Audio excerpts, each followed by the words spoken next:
Kalau kita bicara seksualitas ya memang seharusnya sama-sama suka gitu loh.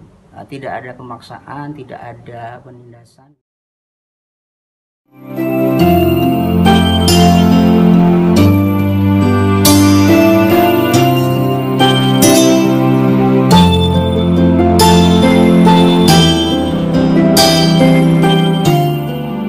Saya coba akan mendiskusikan apa sebetulnya istilah di dalam istilah seksualitas, seks di dalam tradisi naskah-naskah Jawa terutama yang beberapa yang saya baca itu. Kalau kita rujuk beberapa kamus ya misalkan Bau Sastra Jawa, mungkin ada beberapa peserta yang juga sudah familiar dengan ini, tapi nanti kita bisa diskusi dan mungkin juga ada berbeda dengan istilah-istilah dengan tradisi naskah yang lain, misalkan di Bali ya yang hampir mirip dengan tradisi Jawa ya misalkan. Ada sarasmi misalnya itu dari bahasa Jawa. Nah itu diartikan awar turu. Awar turu itu ya tidur bersama gitu kira-kira gitu. Lalu ada juga resmi, asrep, resep, sengsem, sarasmi, pada sengseme atau pada resepe. Jadi memang kalau melihat ini ya memang kalau kita bicara seksualitas ya memang seharusnya sama-sama suka gitu loh. Tidak ada pemaksaan, tidak ada penindasan gitu ya dan seterusnya. Ada lagi cumbana, bercumbu ya. Misalkan dalam Serat Yusuf itu ada contohnya ya, misalkan sang putri mangke andiko sopo muktio kapekenira iki semaur. Jadi ada sarasmin itu yang terakhir, kata yang terakhir itu persetubuhan. Jadi ini adegan yang sudah sangat familiar ya. Di dalam Serat Yusuf Pegon itu yang sudah disunting oleh Bu Profesor Titi Pujiastuti itu ada istilah sarasmin ya. Jadi persetubuhan.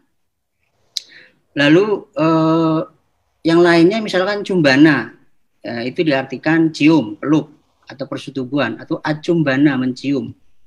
Contohnya dalam Serat Centini yang sudah sangat terkenal ya, kita sama-sama sudah tahu itu ada acumbana, berhubungan badan.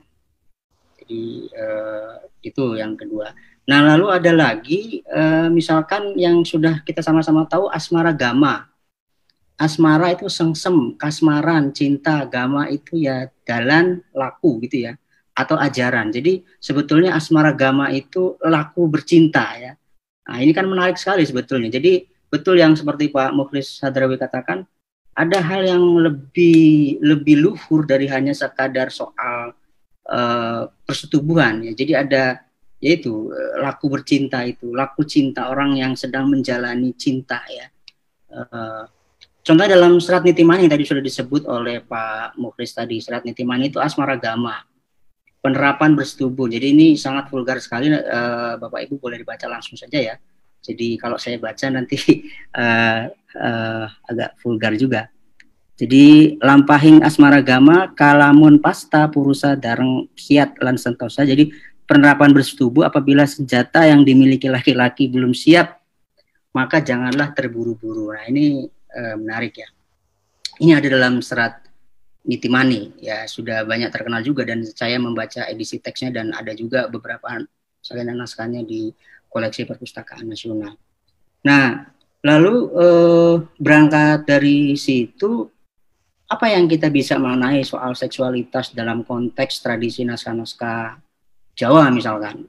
Ya kita mungkin bisa bagi menjadi dua aspek ya. Ada aspek lahir, ada aspek batin atau spiritual tadi yang Pak Mukhlis katakan itu. Yang lahir misalkan sarasmi itu dimaknai sebagai awar turu, tidur bersama atau saling kasmaran, saling mencinta ya, kesengsem. Atau juga berciuman, berpelukan atau persetubuhan. Nah itu kita bisa maknai sebagai persetubuhan yang lahiriah ya, yang fisik gitu ya, kira-kira begitu. Nah, tapi juga kita bisa maknai sebagai sesuatu yang terkait dengan aspek spiritual atau aspek batin. Misalkan tadi makna asmara gama tadi yang saya katakan, laku kasmaran atau laku cinta, laku bercinta. Orang yang sedang menjalani cinta ya, orang yang senang dengan cinta, perdamaian dan seterusnya gitu. Kira-kira begitu. Jadi kalau kita perhatikan